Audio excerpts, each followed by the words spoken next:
क्या आपने कभी सोचा है, अगर भगवान शिव जिसे सबसे ज्यादा प्रेम करते हो उसी सती को अपने हाथों से जला दे तो उसके पीछे का रहस्य क्या होगा? आज आप सुनेंगे एक ऐसी पौराणिक कथा जिसमें प्रेम है, अपमान है, तांडव है और ऐसा विरह जो पूरी सृष्टि को हिला देता है। ब्रह्मा के मनसपुत्र प्रजापति दक्ष के घर एक दिव्य कन्या का जन्म हुआ, सती। बचपन से ही सती में एक अद्भुत तेज था, आंखों में शांति, हृदय में वैराग्य। वो सबसे अलग थी, जिसे दुनिया समझ नहीं पाई, पर एक देव उसे महसूस कर चुके थे, भगवान शिव। सती ने अपने जीवन के हर पल में शिव को महसूस किया। ना कभी देखा था, ना कभी मिले थे, लेकिन प्रेम था अटूट। शिव जो कैलाश पर शून्य में लीन रहे, समय के परे में बंधे बिना सती के प्रेम को जान चुके। जब दक्ष को पता चला कि सती का मन शिव में है, उसका अहंकार जल उठा। वो भिक्षुक, वो अवधूत, ना संसारिक ना शिष्टा। दक्ष ने स्वयंवर का आयोजन किया, पर एक शब्द भी शिव के नाम का नहीं बोला। लेकिन सती ने अपने मन की सुनी और भगवान शिव को स्वयं पति के रूप में चुना। सती ने शिव को पाने के लिए कठिन तपस्या की, वर्षों तक शिव के जप में तन मन धन समर्पित कर दिया। अंत में जब शिव ने आंखें खोली, उनका मुख पर एक ही शब्द था, तू मेरा ही अंश है सती। देवताओं के समक्ष ब्रह्मा और विष्णु की उपस्थिति में शिव और सती का विवाह हुआ। हिमालय की चोटियों पर गंगा बह रही थी, वायु गीत गा रहा था और प्रकृति स्वयं साक्षी थी इस दिव्य मिलन की। विवाह के बाद सती ने कैलाश पर शिव के साथ एक नया जीवन शुरू किया।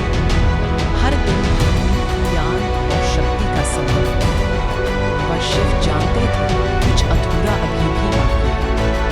एक दिन दक्ष ने एक महायज्ञ का आयोजन किया। सभी देवताओं को बुलाया गया, लेकिन शिव का नाम उस सूची में नहीं था।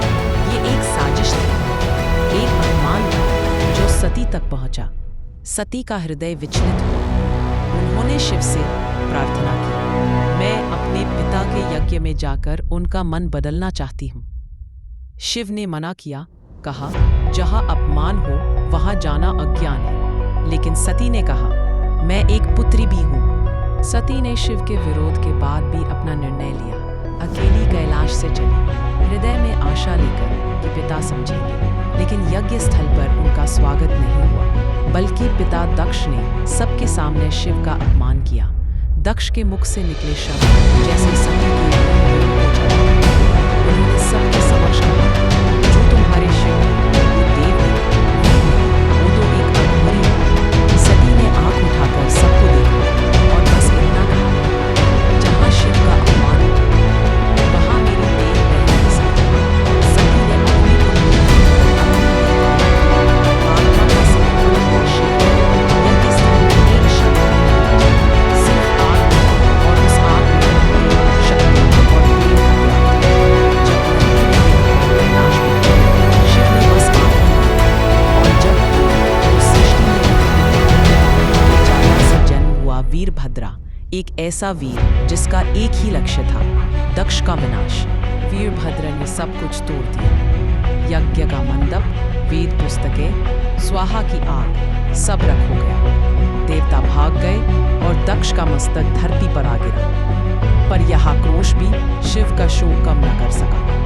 उन्होंने सती के जले हुए शरीर को कंधे पर उठाया और ब्रह्मांड में हर जगह से एक ही पुकार, सती सती। विष्णु ने देखा, प्रलय का हो गया। उन्होंने सुदर्शन चक्र से सती के शरीर को टुकड़ों में काट दिया। जहाँ जहाँ सती के अंग गिरे, वहाँ वहाँ शक्ति टूट पड़ी। 51 ऐसे स्थल जहाँ माँ का वास हमेशा दिखता। शिव फिर से समाधि में चले गए, शून्य में गए, विचारों से गए, प्रेम को, लेकिन उसका स्वरूप अब बदल चुका है।